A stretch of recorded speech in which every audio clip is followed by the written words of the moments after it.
Uy!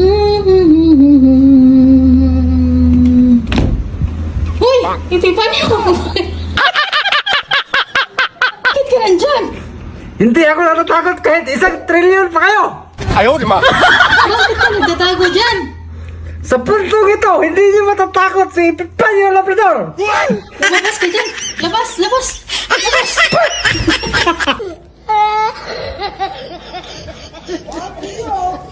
Magandang araw sa inyo mga kamunting kalaman at sa mga kababayan natin at sa mga sumusubaybay at lalo na special sa mga iglesia ni Cristo, no? Ito po pag-uusapan natin ulit, may bago na naman pong nilabas na saloobin o video itong si Mr. Epipanyo na in fairness hindi na siya nagmura ngayon. Siguro pinagbawalan na, no? Kasi may nakarating sa akin balita ewan ko kung totoo to. Pero sa akin siguro hindi naman ako naniniwala, pero usap-usapan lang to. Siguro kasi dati pa kanya kasi ginagawa na tinitira niya ang iglesia. Pero may mga marami nagsasabi sa comment section at sa lahat na ito daw ata ay binayaran. Bayad daw si Mr. Epipanyo para daw ang tirahin ng INC. Pero sa akin palagay naman siguro hindi to binayaran, no? Sa mga nagko-comment. Ito ay saloobin niya lang na gusto niyang tirahin ng iglesia sa walang ebidensya, no? Kasi ito nga marami siyang sinasabi ulit niya, ang sinasabi niya na yun nga daw, no, ang iglesia ni Cristo daw alam mo ito si Mr. Epipanyo, sabi ko nga sa inyo paulit-ulit na lang siya. Ngayon tingnan niyo pangatlong video niya, ewan ko kung ilang video yon, paulit-ulit na lang yung sinasabi niya.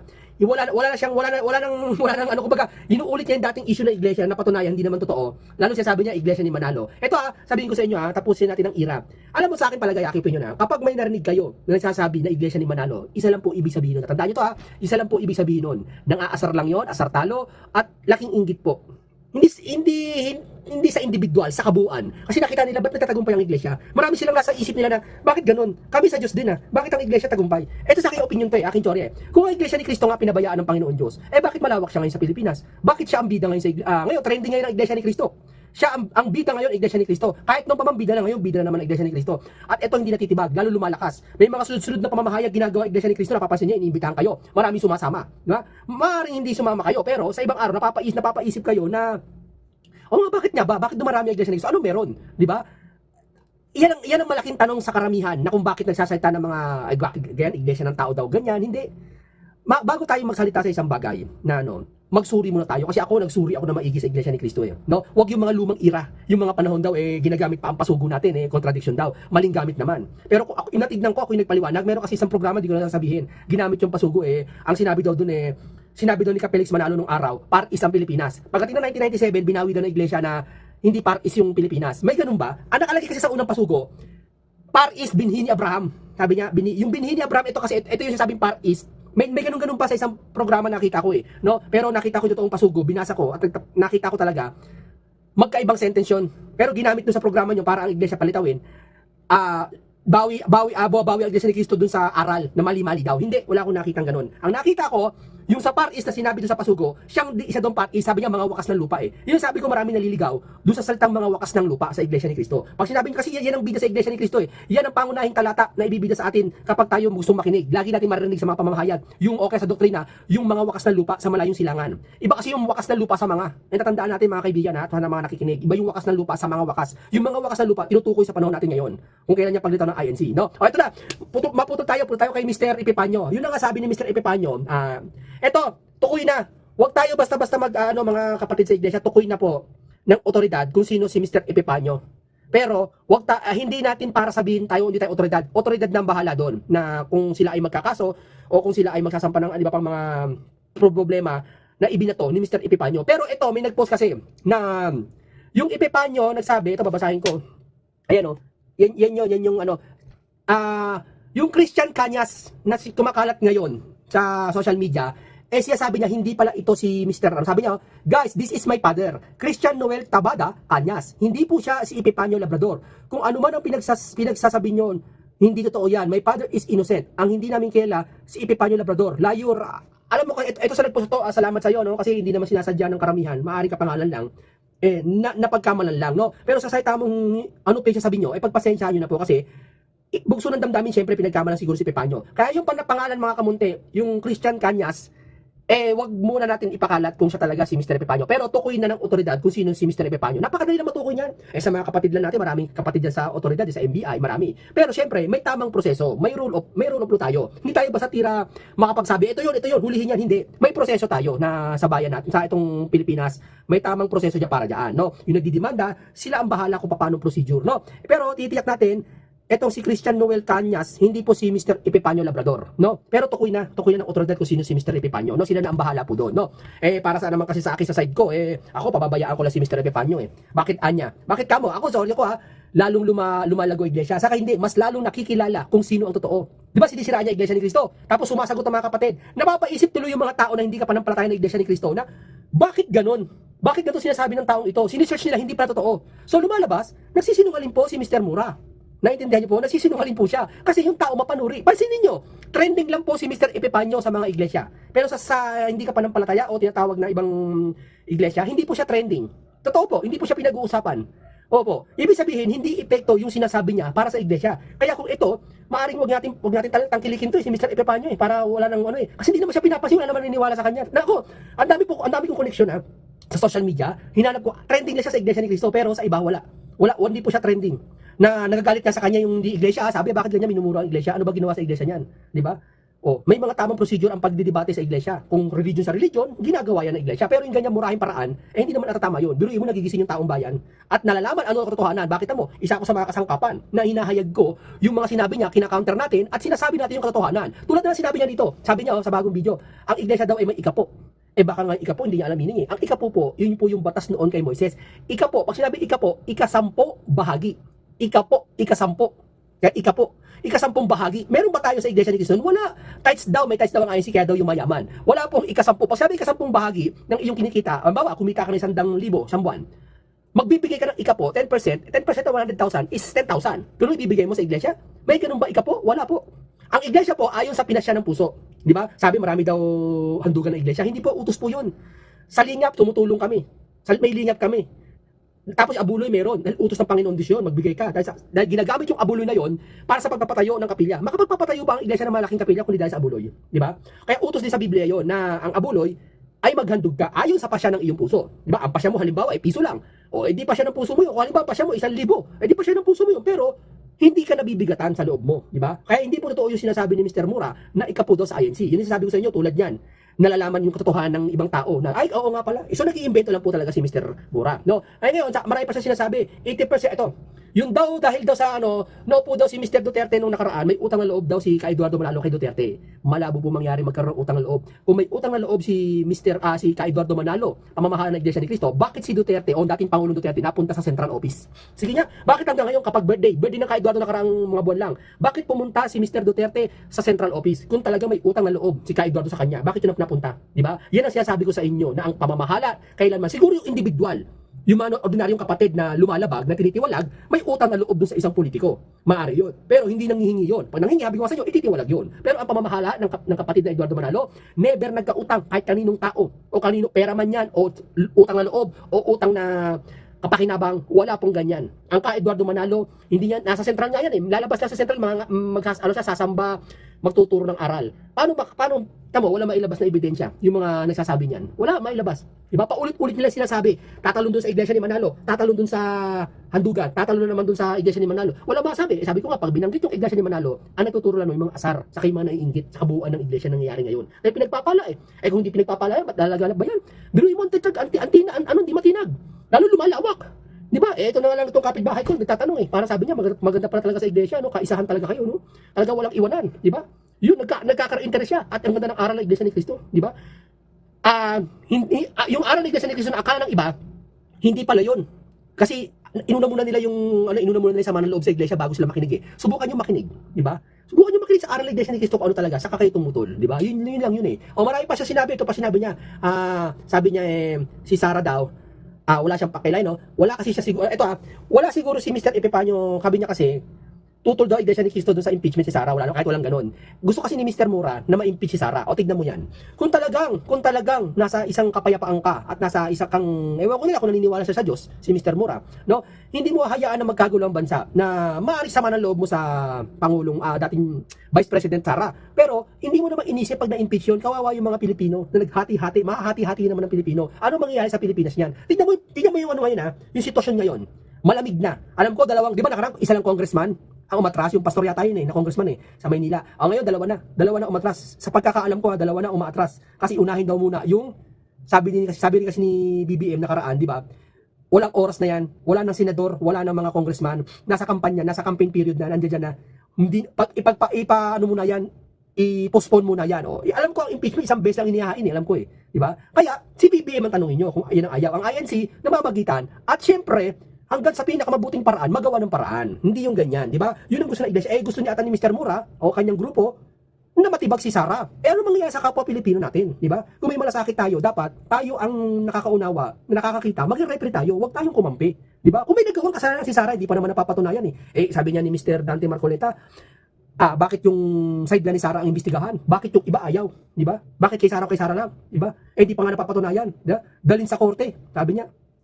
Saan dinadala? Sa Quadcom, sabi niya. Yun hindi ako may sabi niya, di ba? Ang Quadcom, hindi naman piskal, hindi naman korte, di ba? Yun ang sinasabi ko, na may rule of law tayo. Hindi yung basta, kyaw-kyaw lang tayo ng kyaw-kyaw, masabi natin gusto natin. Nangaasar lang tayo na wala tayong pagbabatayan. Ako pa ninyo, may pinagbabatayan ako, at yung batayan ko, hindi galing sa akin. Kadalasan sa Biblia, at sa nakikita natin, di ba? Ngayon, ito pa siya sabi, mapapansin nyo, sunod-sunod ngayon ang post sa social media ng mga pagtitipon, yung mga gathering, iba't ibang samahan, may pagtitipon nangyari dito, may pagtitipon nangyari dito, para bang ipinapamukha na marami din kami. Pansin niyo, meron pa isang sa grandstand yata ginanap din Tapos meron sa ibang probinsya ginanap din, maraming pagtitipon. Lagi kayo nakikita sa social media, puro pagtitipon. Pati yung mga throwback, di ba pinupost sa mainstream media, puro throwback, ang daming tao. Hindi naman hindi naman po nakikipagkompetensya ang INC sa paramihan. Hindi po paramihan. Bonus na lang po sa mga iglesia ni Cristo pag madami. Dumami lalo, bonus na lang yun. Pero hindi po nakikipagdamihan, lalo ako, kaanib na, hindi po kami nakikipagpadamihan sa milyon niya sila, walang pagkakaisa. Ang iglesia magtipon, 5 lang, may pagkakaisa. Kahit 5,000 lang basta may pagkakaisa, mas solid yung may pagkakaisa. Nakuha nyo, yun ang sinasabi ko, mga kababayan, mga kamunting kaalaman. No? Hindi nakukuha yan sa dami. Nakukuha yan dun sa kaisahan, may isang tinig sila. No? Kung magutom ang isa, magpapagutom lahat yun. Hindi yung, gutom na ako, bahala na kayo dyan, iwan ko na kayo. Hindi gano'n ang iglesia ni Cristo. Di ba? Ito pa siya sabi, kung Marcoleta daw, si kapatid na Dante Marcoleta, kaya daw dumidikit sa INC, kasi gusto daw humingi ng suporta sa iglesia. Mali po. Si Mr. Dante Marcoleta is kapatid po, masigla po sa iglesia ni Cristo. Pinagkakatiwalaan po ng pamamahala. At hindi naman sa word na pinagkakatiwalaan, I mean, tiwala kami sa isa't isa sa kapatid namin. Di ba? Sa kamagaling na abogado, si kapatid na Dante Marcoleta. Kaya tiwala kami na magsasalita yan para sa batas o dun sa nakakaalam ng batas. Alam nga naman yung doktor namin kapatid magsalita. Alam nga naman yung bagong abogado lang namin na nakagagraduate lang wala pang 5 taon na magsasalita. Siyempre yung veterano at yung magaling na yung mahusay. Yun na si kapatid na Dante Marcoleta. Kaya daw sumisingit na sabi ni Mr. Mura, si kapatid na Dante Marcoleta para daw humingi ng tulong sa INC. Hindi po kami nagbibigay ng tulong kapag kapatid namin. Tandaan nyo kami po ay kusang loob natutulungan namin ang lahat ng kapatid dahil ng utos ng aming namamahala at siyang nabasa sa banal na kasulatan. Kaya nag-iibigan kami magkakapatid. Walang seryosong away sa iglesia. Kung meron pag-aaway na hindi pagkasunduan, pinag-uusap yan, pinagbabati. Di ba?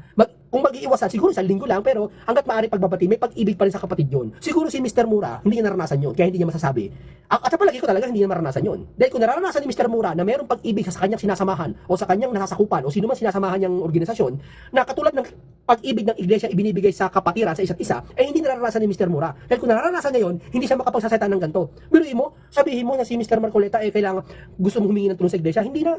Di ba? Talagang mahal ng iglesia ang kapwa kapatid, hindi lang si Marcoleta, kundi ang lahat, lalo na ang pamamahala ng iglesia ni Cristo, no? Kaya ngayon, si Mr. Mura, paulit-ulit na lang, nang-aasar na lang po siya. Kumbaga, hindi na niya masabi talaga kung ano yung gusto niyang sabihin. Kasi walang ebidensya tayo, lalo na hayag, ang iglesia ni Cristo ay katotohanan. Di ba? At ito pa, sinasabi niya, ito pa, bago ko makalimutan si Manong Johnny, si Mr. Enrile, no?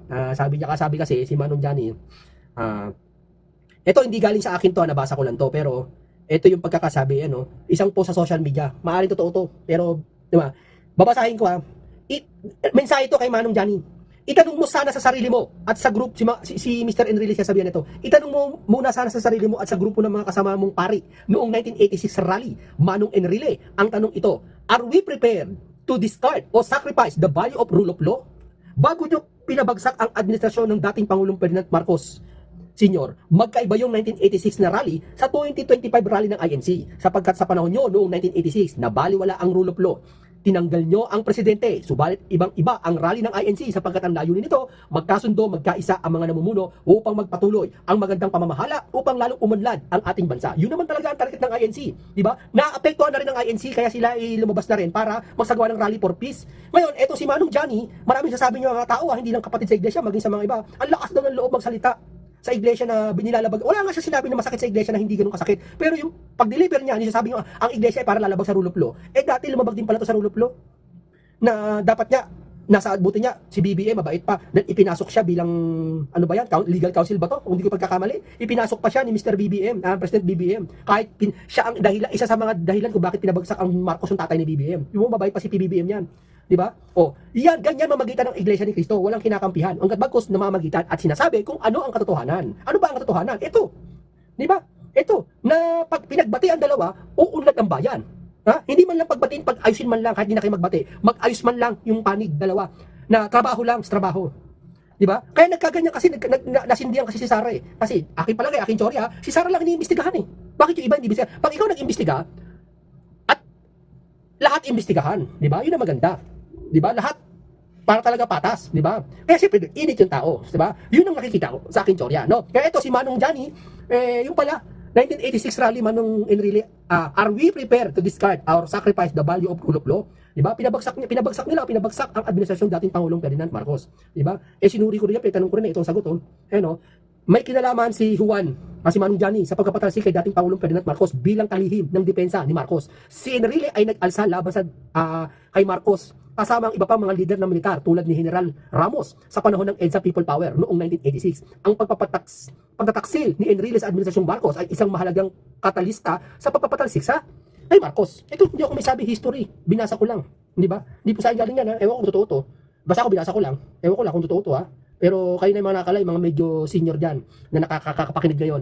Totoo ba to na talaga si Manong Johnny isa sa mga nagpabagsak sa administrasyong Marcos? Tapos may lakas pa ng loob ngayon magsalita na wag lalabagin ng INC ang rule of law.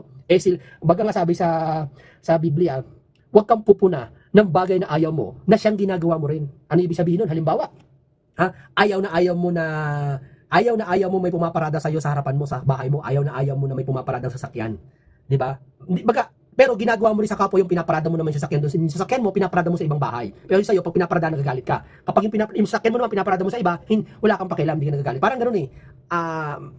Ano yan, kumbaga, paimbabaw, sabi ng Biblia. Hindi ako may sabi niyan, banal na kasulatan, di ba? Yung ayaw mong gawin sa iyo ng kapwa mo, pero ikaw mismo ang gumagawa sa lahat sa kapwa mo. Gustong-gusto pa gawin yun, na hindi mo namamalayan, masama pala yun. Di ba? Yun ang nasasabi ko sa iyo, di ba? Kaya ito nangyayari, sabi ng iba, si Manong Johnny, napupunta dun sa sinasabi na paimbabaw, sabi ng Biblia. Yun sasabi sa akin ng mga kapatid, no? Nakikita ko. Yun. Wag natin masyadong pansinin si Mr. Mura. Kasi niya, pero kung papansinin natin, mas maganda kasi niya, yung mga hindi ka panampalataya na iglesia na papanood yun, nalalaman tuloy yung totoo. Nahayag tuloy yung totoo. Parang ganito eh. Halimbawa, sinabi ni Mr. Mura, may tithes at may ikapo ang INC. Nalaman pala sila INC, wala talaga ikapo eh. Tinanong sa ministro, sumamba sila kung may ikapo, wala talaga eh. Walang makita eh. O di lumitaw ang katotohanan, sino sinungaling? Diba? Yun sabi ko sa inyo, nahayag yung katotohanan sa pamamagitan ng ginagawa niya. Kumbaga, trap sa kanya yun, ginagawa niya. Diba? Sabi ko nga sa inyo, para tayo paniwalaan, lahat tayo paniwalaan, magsasabi tayo ng katotohanan. Huwag tayo mag-iimbento. Dahil darating ang panahon o darating ang oras, malalaman ng tao kung ikaw ba ay sinungaling o hindi. Diba? O katulad na sinabi niya, lahat daw ng pabor ibinigay kay Eduardo Manalo ni Duterte, nakaupo pa. Dahil daw 80% daw ng nagtatrabaho sa customs, puro Iglesia ni Cristo, pati mga director, regional director, mga hepe, mga inupong mga department heads, puro Iglesia ni Cristo. Hindi po pabor yan, hindi po yan para humingi ang pamamahala ng ganyan, hindi po. Yan po ay itinalaga ng panahon ng Pangulong Duterte dahil ang sabi ni Pangulong Duterte, ang INC mapagkakatiwalaan at hindi nangungupit ng pera. At sabi ko nga sa iyo, maglatag ka ng malaking pera yan, hindi kukunin ng INC yan. Di ba? Sabi ko nga sa inyo, yan ang isa sa mga katangian ng Iglesia ni Cristo. Pero hindi lahat perfect ha. May mga nasusumpungan din na kumukuha ng pera. Pero pag nalaman ng Iglesia yun, tinitiwalag. Di ba? Pero majority, halos lahat, 90% ng member ng Iglesia ni Cristo, talaga sumusunod sa aral. Dahil gusto nila makasunod. Bakit? Ikaw ba naman pag sumunod ka, pinagpapala ka? Di ba? Halimbawa, nakita mo yung katrabaho mo, may naiwan na malaking pera, halagang 50,000. Wala nakakita, walang camera, kinuha mo. Isipin ng isang Iglesia ni Cristo ang turo sa amin ng pamamahala namin. Pag yung binalik mo, kabanalan yun. Di ba? Kabutihan yun. Biruin mo, binalik niya yung pera, nakitang 15,000, binalik niya. Oh, yung nalaman binalik niya, pinromote siya sa trabaho. Yung kay Isko Moreno sa Maynila, di ba? Isang tricycle driver yata, nagsoli ng pera. Isang member ng Iglesia ni Cristo, sinuli niya yung halaga na malaki. Eh kung tutusin, buhay na siya doon pag niya sinuli yun. Anong ginawa ni Mr. Isko Moreno, dating mayor ng Maynila? Anong ginawa? Pinromote siya, ginawa siyang permanent. Alam ko sa pagkakalam ko, higit pa yung nakuha niya na dapat nanakawin. Eh hindi niya ninakaw kasi Iglesia ni Cristo, may turo siya, may aral siya. Di ba? Oh, tapos sasabihin ni Mr. Mura, matagal na daw sira ang kapatid Eduardo Manalo. Sira daw, yung matagal na sira sa taong bayan. Paano matagal na sira sa taong bayan? Eh lahat yan ng mabibigat na leader sa iba't ibang bansa, halos mga ambassador napunta sa INC, napunta sa office ng pamamahala sa Templo Sentral. Di ba? Paano sira? At lahat mahal siya kahit saan. Kahit saan siya magpunta, wala siyang ipinapakitang masama. Di ba? Oh, yun ang sinasabi ko sa inyo bayan at sa mga tagapakinig kay Mr. Mura. Okay lang, tuloy lang yung ganito para mas ma-enjoy natin, para mas lalong mahayag yung katotohanan. Walang pinagkaiba yan dun sa ano, halimbawa sinabi mo dun sa isang tao. Ba, nagtatanong sa'yo, kuya, saan po rito papuntang Maynila? Dito kumanang ka. Nagsinungaling ka, kaliwa pala. Kumanan ngayon yung sabi. Hindi pala pumuntang Maynila, pumuntang Kalamba. Oh, iisipin niya yung tao na yun, sinungaling yun. Oh, sa susunod na makikinig siya doon sa tao na nakita naman niya, hindi siya maniniwala. Tama, hindi. Naku, ayan naman, tatanong naman. Tatingin mo, magtatanong pa sa'yo yung tao na yon, tinuro mo maling daan. Di ba? Hindi na magtatanong sa'yo yung tao na yun kasi alam na niya. Sa umpisa lang pala na sinusunod. Kaya si Mr. Mura, sa umpisa lang siya napakinig yung tao ngayon, nakapakinig ng lahat, napatunayan pala hindi totoo mga sinasabi, walang ebidensya, di ba? Oh, kaya daw tiniwalag yung magulang doon, nanay doon, sabi, tiniwalag niya kasi niya may katiwalian. Walang kinikili niyan sa iglesia. Yan ang mapapatunayan, totoo ang iglesia. Walang kapatid, walang kamag-anak, walang pamangkin, walang pinsan, walang best friend. Ititiwalag ka kapag nagkamali ka sa iglesia, walang palakasan diyan. Di ba nakuha nyo? Oh, ngayon, sa susunod may nagtanong. Ako pinagtanungan halimbawa, Mr. Munting ka naman, saan papuntang Maynila? Dito sa kaliwa. Kumaliwa ka dito. Oh, pagpunta ng nagtanong totoo nga, dito nga Maynila, tama yung tao na yun.